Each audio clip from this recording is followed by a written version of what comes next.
అన్ని మతాల్ని గౌరవించే విధంగా కాంగ్రెస్ ప్రభుత్వం ఉంటుందని మంత్రి పొన్నం ప్రభాకర్ అన్నారు. సిద్దిపేట జిల్లా హుస్నాబాద్ నియోజకవర్గ స్థాయిలో క్రిస్మస్ వేడుకలు ఘనంగా నిర్వహించారు.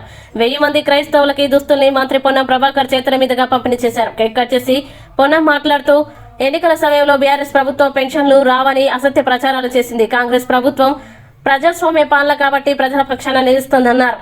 త్వరలోనే గౌరవెల్లి ప్రాజెక్టు కాల్వ పనుల్ని పూర్తి చేసి రైతులకి నీళ్లు అందిస్తామని అన్నారు. మంత్రిని పలువురు ఘనంగా సన్మానించారు. ఈ కార్యక్రమంలో collector Shashank, Jeevan Patil, Hanmakonda Zilla Parishad chairman Sudheer Kumar, municipal chairperson Akula Rajitha, MPP Malothu Lakshmi, Lakhavat Manasa, Keerthi, Vineetha Reddy, కౌన్సిలర్లు, అధికారులు తదితరులు పాల్గొన్నారు.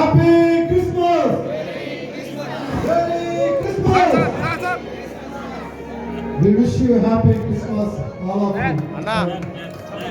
అన్న ఇటు చూడండి. తండ్రి యొక్క కుమారుని యొక్క పరిశుద్ధాత్మ సావాసం మనందరికీ సమాధి చేయబడి 3వ రోజున తిరిగి లేచాడు.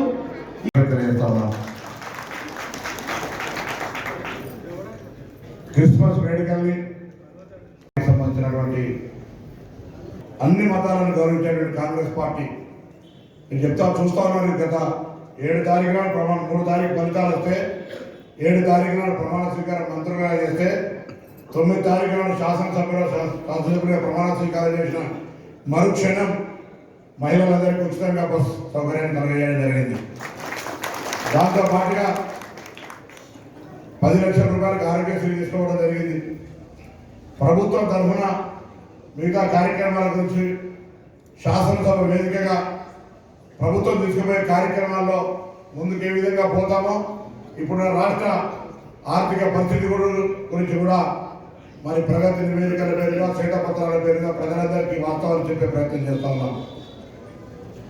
కార్యక్రమాలు ఏవి కూడా ఉదాహరణకు ఎన్నికల సందర్భంగా ఎన్నికల్లో అనేక రాజకీయ పార్టీలు పెన్షన్లు ఆగిపోతాయి, లేకపోతే క్రైస్తవ పండుగలకు సంబంధించిన గిఫ్టులు ఆగిపోతాయి, ఇంకోటి అయిపోతే అనేక ఆరోపణలు చేసిన. కానీ మా పార్టీ అధికారంలోకి వచ్చాక మీరు చూస్తా ఉన్నారు. ప్రజాస్వామ్యంగా ప్రజాపాలన ఇనుప కంచెల మధ్య ప్రగతి భవన్ తొలగించి ప్రజలకు వేదికగా మార్చడం లేదా అటువంటి అంశం గ్రామాల దాకా రాబోతా ఉంది. వాటన్నిటినీ ఎంత ఆర్థిక సంక్షేమం ఉన్నప్పటికీ కూడా ఒక దృఢ సంకల్పంతో పరిపాలనా దక్షత కాంగ్రెస్ పార్టీకి వెన్నతో పెట్టినటువంటి విద్య కాబట్టి బాధ్యత ఉంది కాబట్టి తప్పకుండా ఆ కార్యక్రమాన్ని చేస్తామని మాట మరొకసారి మనం చెప్తాను. నేను గౌరవ జిల్లా కలెక్టర్ గారి ద్వారా మాట్లాడి మానవ్ స్కూల్లో కారణం పెడుతుంటే కలెక్టర్ గారు నేను రాలని శాసనసభలో తోంది మీరు బొమ్మని కలెక్టర్ గారు రిక్వెస్ట్ చేసినాను. దాంతో పాటుగా ప్రియాంక గాంధీ గారు ప్రకటించిన మెడికల్ కాలేజీకి సంబంధించి నేను కనీసం ఆర్టీఓ గారితో 10 సార్లు కలెక్టర్ గారితో మాట్లాడి స్థల సేకరణకు సంబంధించినటువంటి ఒక సర్వే జరుగుతోంది. ఆ యొక్క మెడికల్ కాలేజ్ స్థల సేకరణ కార్యక్రమం మేము ఫాలో చేస్తా ఉన్నాం. ఇక్కడికి వచ్చినప్పుడు ఆర్టీఓ డ్రైవింగ్ లైసెన్స్లకు సంబంధించి ఒక ఏరియా లేదో అప్లికేషన్ పెట్టుకున్నా డ్రైవింగ్ ఎక్కడికో లైసెన్స్ పోవాల్సి వస్తుందంటే ఇక్కడ నేను మోటార్ వెహికల్ లైసెన్స్ తీసుకునేటువంటి వ్యవస్థను ఏర్పాటు చేసిన స్థల సేకరణ ఇప్పటికీ జరిగింది. అది కూడా ప్రాసెస్లో ఉంది. దాంతో పాటుగా నాకు మున్సిపల్ నుంచి ఇచ్చినటువంటి మున్సిపల్కి వెళ్ళినప్పుడు వాళ్ళు గతంలో 25 కోట్ల రూపాయల ప్రతిపాదన ఇచ్చారు అని చెప్తే దాని గురించి కూడా మళ్ళీ చైర్మన్ గారితో మాట్లాడి యొక్క ఎక్కడుంది స్టేటస్ టెండర్ ఏముంది దానికి సంబంధించిన అంశాలు కూడా ఫాలో చేస్తూ ఉన్నాం. అదొకటే కాకుండా అనేక కార్యక్రమాలు గౌరవెల్లి ప్రాజెక్టుకు సంబంధించి ట్యాంక్ అయింది, డిస్ట్రిబ్యూటర్ సిస్టమ్ లేదు, నిర్వాసితుల సమస్య ఉంది. వాళ్ళతో బెదిరింపులకో లేకపోతే పోలీసుల ద్వారా కాకుండా బతిమిలాడారు, అవసరమైతే వాళ్ళకి దండం పెట్టి ఆ సమస్య పరిష్కారం చేసి రైతులకు నిర్దిష్టమైన విధంగా కార్యక్రమం కొనసాగుతూ ఉంది.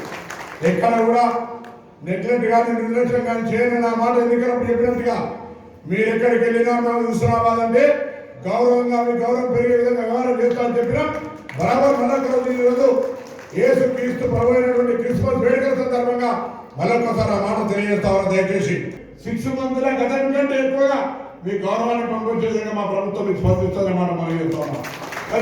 స్థానిక ప్రజాప్రతినిధులకు లేనటువంటి గౌరవాన్ని కాంగ్రెస్ పార్టీ ప్రభుత్వం ప్రస్తుత గౌరవ ముఖ్యమంత్రి రేవంత్ రెడ్డి గారి నాయకత్వంలో ఉన్నటువంటి మా ప్రభుత్వం మీకు కలుగజేస్తుంది. దయచేసి క్షేత్ర స్థాయిలో అందరి ఆలోచన ఒకటే, అందరి యొక్క ఆకాంక్ష ఒకటే, మనం ప్రజల యొక్క సమస్యలు పరిష్కరించాలి. ఆ సమస్యను పరిష్కరించడానికి మనకున్న బాధ్యత ద్వారా ముందుకు పోదామని మనం చేస్తాం.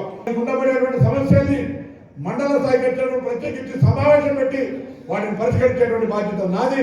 అదే కాక కూడా రాష్ట్ర స్థాయిలో కావచ్చు, ఢిల్లీ స్థాయిలో మా మిత్రుడు అనిల్ థామస్ ఉన్నాడు, రాష్ట్ర స్థాయిలో ఉన్నారు అనేక మంది. ఎప్పటికప్పుడు మీకు ఏ సమస్య ఉన్నా, రాష్ట్ర స్థాయి సమస్యలు ఉన్నా దానికి కూడా హుస్నాబాద్ పార్టీస్ నాయకత్వం అయితే విధంగా నేను మీతో కలిసి ఉంటాననే మాట తెలియజేస్తూ మీ సోదరుడిగా మీరు ఇచ్చిన ఆశీర్వచన ప్రేమకు ధన్యవాదాలు తెలియజేస్తూ మరొకసారి ఈ యొక్క క్రిస్మస్ పర్వదినాన మీ అందరికీ హృదయపూర్వకంగా శుభాకాంక్షలు తెలియజేస్తూ